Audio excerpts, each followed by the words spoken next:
Hello friends, मैं विवेक ppm physics classes में आपका हार्दिक स्वागत करता हूं। आज हम लोग बहुत ही इंपॉर्टेंट डेरिवेशन के बारे में पढ़ेंगे। पतले लेंस द्वारा प्रकाश के अपवर्तन का सूत्र या लेंस मेकर सूत्र। इसके लिए हम मान लेते हैं, माना कि एक पतला लेंस वायु में रखा है, वायु में रखा है। लेंस के पदार्थ का अपवर्तनांक n2 है तथा इसके दोनों ओर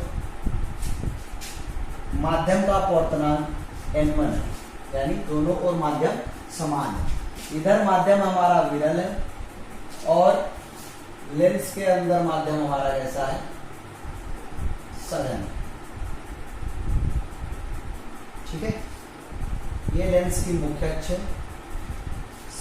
सी लेंस का प्रकाशिक केंद्र है। इसके बारे में हम जानते हैं कि किसी पतले लेंस में यदि कोई किरण प्रकाशिक केंद्र से होकर जाती है तो अपवर्तन के पश्चात बिना विचलित हुए वो सीधे निकल जाती है। लेंस की मुख्य अक्ष पर एक बिंदु वस्तु O रखी है, इसी के बारे में हमको अध्ययन करना है। ठीक है, लेंस दो सतहों से मिलकर बना है, ABD तथा AEB। ठीक है,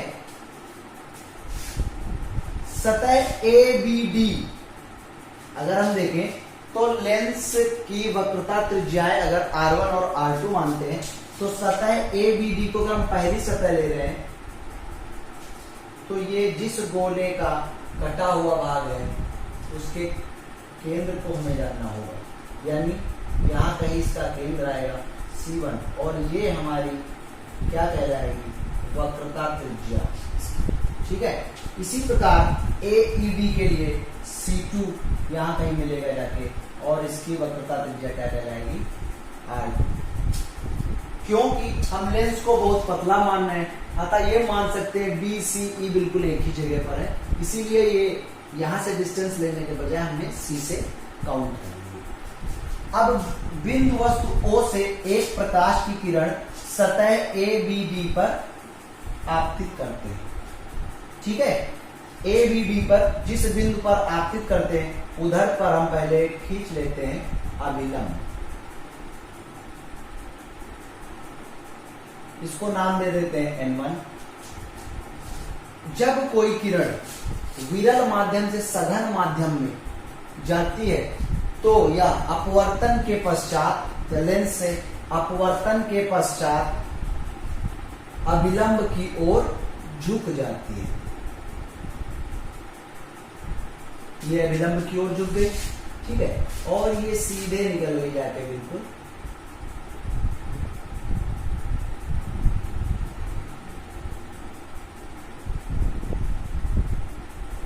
माना ये I डैश पर मिल जाती है। ठीक है, ये सतह ABD के लिए था कि अगर बिंदु वस्तु O से एक चलने वाली किरण इस बिंदु पर आई है, यहाँ पर हमने एक अभिलंब खींच लिया है, तो विरल माध्यम से सघन माध्यम में जब किरण प्रवेश करती है तो ये अभिलंब की ओर थोड़ा झुक जाती है, जिससे हमें ये यहाँ मुख्य अक्ष पर I डैश पर मिल जाती है। दूसरी किरण हम भेजते हैं OC, क्योंकि ये प्रकाशिक केंद्र से होकर जा रही अतः बिना विचलित हुए आगे निकल जाती है। दोनों किरणें जहां पर मिलती हैं ये कहलाता है हमारा प्रतिबिंब। यहाँ कहीं प्रतिबिंब बनेगा जाके इसका I डैश पर। अब जो इसमें एक बात समझने वाली है कि जैसे मान लो विरल माध्यम से सघन माध्यम में किरण हमारी प्रवेश की थी तो ये अभिलंब जो है, या कोई किरण विरल माध्यम से सघन माध्यम में प्रवेश करती है तो अभिलंब की ओर थोड़ा झुक जाती है, तो सीधा ये निकल गई जाके दोनों किरणें में I डैश पर मिली, यहाँ पर भी मिल गया। लेकिन एक बात सोचने वाली है, अंदर है सघन माध्यम, फिर बाहर है विरल माध्यम। ये जो किरण आ रही है ये सघन से विरल में जाएगी तो इसके लिए स्थितियां कुछ बदल जाएंगी। जैसे कि ये किस बिंदु पर मिल रही है, यहाँ पर। इधर से अगर हम ये वाली सतह किसी दूसरे गोले का कटा हुआ भाग है जिसका वक्रता केंद्र क्या है, C2 है। यहां से अगर हम एक अभिलंब ड्रॉ करें सीधा,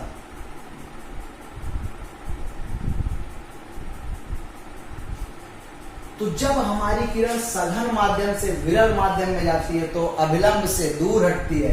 इस कंडीशन में यहां से ये किरण अभिलंब ये है तो किधर जाएगी, थोड़ा सा दूर हटेगी इससे, यानी एक किरण तो हमने सीधा वक्रता प्रकाशित केंद्र से भेज दिए, दोनों किरणें जो आपस में कहा मिलते हैं, आई पर। ठीक है बच्चों, इतनी बात समझ आई कि पहली सतह से अपवर्तित होने के पश्चात आई डैश पर मिलती है, सिर्फ इसको डॉटेड दिखाया गया क्योंकि अगली सतह से कुछ हमें अलग देखने को मिलेगा। फिर AED सतह से हमें वापस यहाँ पर कहां पर मिली जाके, आई पर। अब इसको समझने के लिए दो चीजें जान लेना बहुत जरूरी है। पहला हम लिख लेते हैं सतह ABD के लिए। सतह ABD के लिए समझते हैं बिंब हमारा क्या है, यानी वस्तु क्या है, वस्तु क्या है, O है। सतह सिर्फ ABD को अभी हम इमेजिन करेंगे, AED को हम भूल जाते हैं कुछ देर के लिए। तो O से हमारी किरण चली थी, एक OC से गई थी, दोनों किरणें ABD से अपवर्तन के पश्चात कहां मिली थी, I डैश पर। यानी बिंदु O का प्रतिबिंब कहां मिला था, I डैश पर। ठीक है, अब दूसरी सतह पे आते हैं, सतह AED के लिए। सतह AED के लिए देखते हैं, इसके लिए आपतित किरण कौन सी है, ये है। ये क्या हमें O से आती हुई प्रतीत हो रही है। इसको हम वापस इधर पीछे देखें तो कहीं O से तो कहीं नहीं मिल रही, तो इधर थोड़ी सी समस्या आने वाली है। तो इसको अगर हम देखें तो पीछे कहां से आ रही कुछ अता पता नहीं। तो अगर आभासी वस्तु देखें कहां से आती हुई प्रतीत हो सकती है, तो इसको जो हमने डॉटेड देखा है, ये वाली किरण, ये कहां से आती हुई प्रतीत हो रही है, आई डैश से। यानी सतह AED के लिए जो ABD के लिए प्रतिबिंब था, वो सतह AED के लिए आभासी वस्तु का काम कर रहा है। यानी सतह AED के लिए बिंब जो है हमारा, वो कौन सा है, आई डैश। इसको क्या लिख सकते हैं, आभासी वस्तु है ना, तो आभासी वस्तु का कार्य कर रहा है। वापस अगर देखें, फिर अपवर्तन के पश्चात कहां पर मिल रही जाके, आई पर। तो इसके लिए प्रतिबिंब कौन सा है, आई है। प्रतिबिंब कौन सा है, आई है। बहुत इंटरेस्टिंग बात है ये कि जो बिंब O के लिए प्रतिबिंब था, वही दूसरी सतह AED के लिए आभासी वस्तु का कार्य कर रहा है। ठीक है बच्चों, इतना समझ आ गया। गोलीय पृष्ठों से अपवर्तन के लिए हम पढ़ चुके थे पिछले वीडियो में। अगर आपने ना देखा हो तो आप प्लेलिस्ट में जाकर वो वीडियो देख सकते हैं। अब हम देखते हैं कि जब कोई किरण विरल माध्यम से सघन माध्यम में प्रवेश करती है, यानी सतह ABD के लिए किरणें, जो दोनों किरणें हैं हमारी, एक ये होगी और एक ये होगी।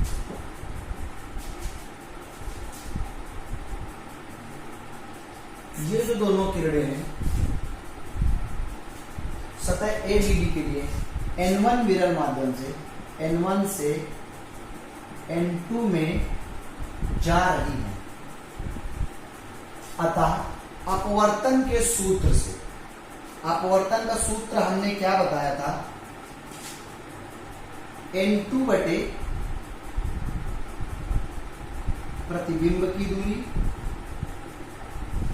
माइनस N1 बटे बिंब की दूरी बराबर N2 माइनस N1 बटे, ये जो पहली वाली सतह के लिए क्या हो जाएगी, वक्रता त्रिज्या R1। ठीक है, यानी इसको अगर अभी नॉर्मल से लिखे तो इधर लिख लेते हैं वक्रता त्रिज्या। ठीक है, ध्यान रखते हैं ABD के लिए N2 बटे, इधर वाली सारी पॉजिटिव में दूरियां काउंट करेंगे और इधर वाली सारी निगेटिव में काउंट करेंगे। तो N2 बटे प्रतिबिंब की दूरी, सतह ABD के लिए प्रतिबिंब की दूरी क्या है, CI dash. Right hand side है तो उसको लिख सकते हैं प्लस का CI डैश। ठीक है, माइनस N1 बटे बिंब की दूरी क्या है, CO बिंब की दूरी है CO, ये वाली, ठीक है। तो ये बाईं तरफ है, इसलिए इसको लिखेंगे माइनस CO बराबर N2 माइनस N1 बटे वक्रता त्रिज्या। इस वाली सतह के लिए वक्रता त्रिज्या कौन सी ली जाएगी, ये वाली C1, राइट हैंड साइड है, उसको लिखेंगे प्लस C1। ये इक्वेशन आ गई ए। इतना आ गया बच्चों, आगे चलते हैं।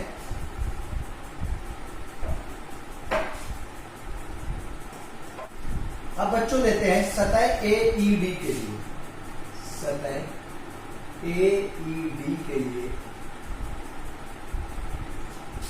जैसा कि हम लोग जानते हैं सघन माध्यम से विरल माध्यम में किरणें जा रही हैं, तो उस स्थिति में जहां पर N1 था विरल से सघन में, वहां पर N2 कर देते हैं और N2 की जगह पे N1 कर देते हैं। तो क्या फॉर्मूला था उसमें,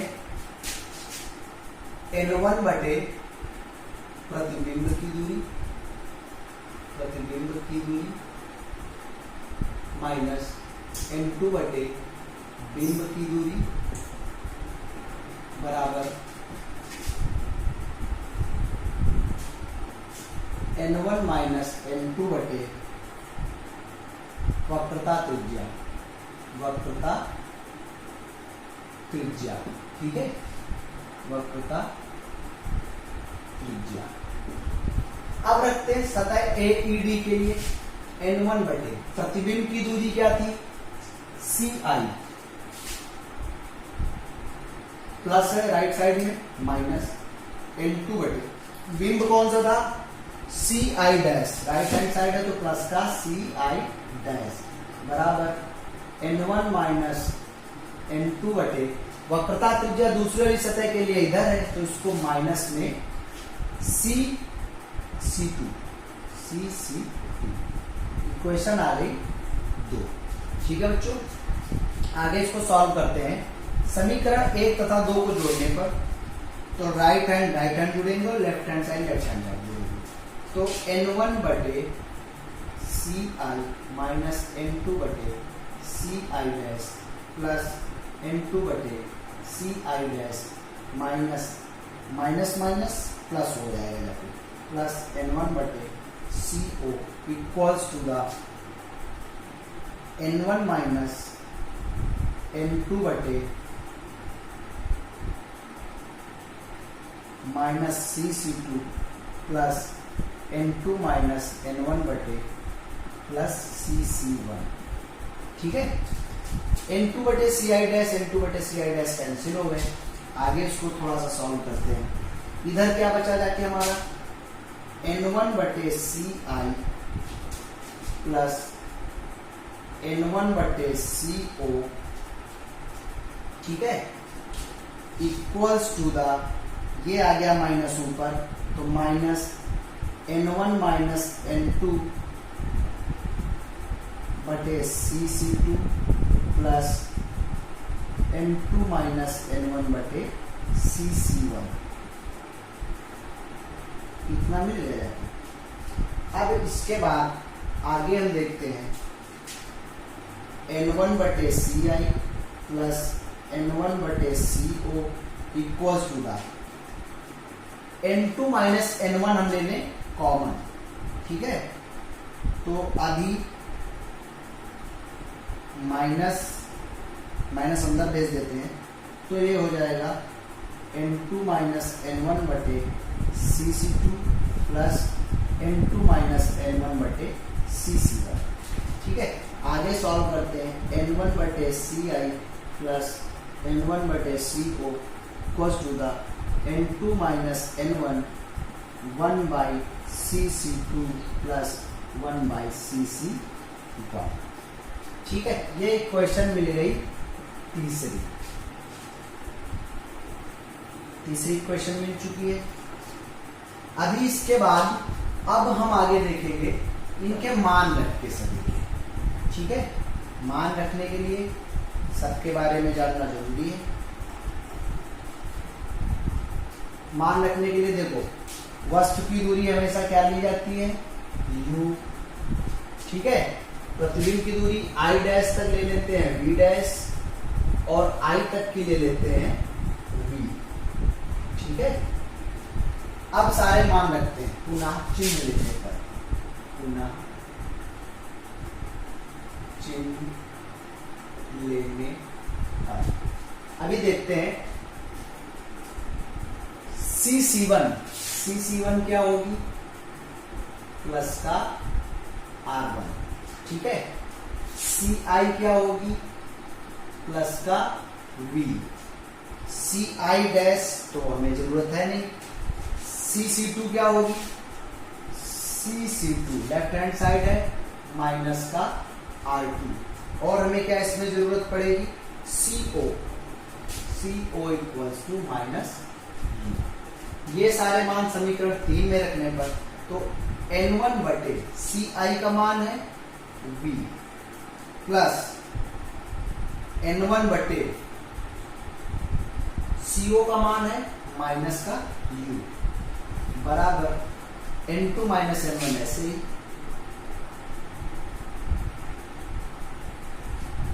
CC2 का मान है माइनस R2 प्लस 1/R1 और इसको थोड़ा सा N1 कॉमन ले लेते हैं, 1/V प्लस माइनस हो जाएगा minus 1/U equals to the N2 minus N1 1/ plus वाला पहले ले लेते हैं और माइनस वाला बाद में।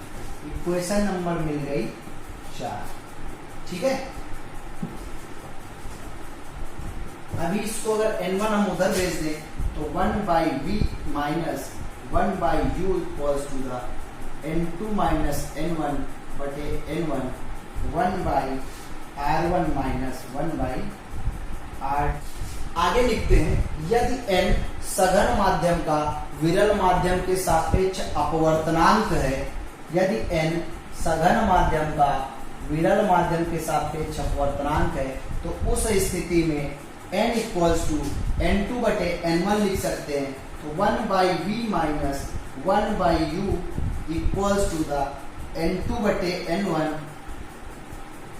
माइनस N1 बटे N1 1/R1 minus 1/R2। 1/V equals minus 1/U equals to the, इसको लिख सकते हैं N minus 1/R1 minus 1/R2। ये हमें एक फॉर्मूला मिल गया। इक्वेशन डाल दिया। यदि प्रतिबिंब द्वितीय फोकस पर बनता है, आगे मान लेते हैं यदि प्रतिबिंब द्वितीय फोकस पर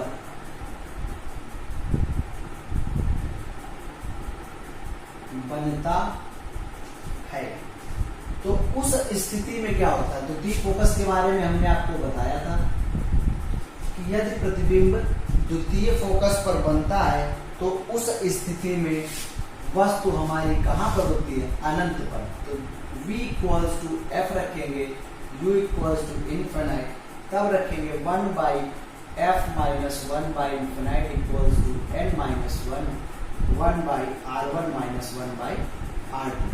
1/f equals to the n minus 1/R1 minus 1/R2। इसे ही लेंस मेकर सूत्र कहते हैं। ठीक है बच्चों, अब इसी में कभी कभार पूछ दिया जाता है कि सिद्ध कीजिए कि द्विअवतल लेंस की फोकस दूरी ऋणात्मक होती है। लेंस मेकर सूत्र से अगर पूछ ले, इसी में अटैच कर दे कि सिद्ध कीजिए कि द्विअवतल लेंस की फोकस दूरी ऋणात्मक होती है, तो उस स्थिति में क्या होगा। यदि लेंस द्विअवतल है तब द्विअवतल को अगर इमेजिन करें तो ऐसे बनेगा जाके। ठीक है, तो इस कंडीशन में इसकी वक्रता त्रिज्या इधर माइनस हो जाएगी और इसकी इधर हो जाएगी। तो उस स्थिति में R1 इक्वल्स टू लेंगे निगेटिव तथा R2 इक्वल्स टू लेंगे पॉजिटिव। ठीक है, तब 1/f equals to the n minus one 1 by minus R1 minus 1, ठीक है। तो देखें तो n minus one minus 1 by R1 minus 1 by R2, minus common ले लें तो 1 by f equals to the minus n minus 1 by R1 plus 1 by R2। इसीलिए कह सकते हैं कि द्विअवतल लेंस की फोकस दूरी ऋणात्मक होती है। आशा करता हूं बच्चों आपको ये डेरिवेशन अच्छे से समझ आ गया होगा। आप इसको पुनः एक बार देख लीजिए और नोट करना चाहे तो वीडियो को बीच में रोक के आप इसको नोट भी कर लीजिए। बहुत ही इंपॉर्टेंट डेरिवेशन है, इसकी आप बार बार घर में प्रैक्टिस करिए। धन्यवाद।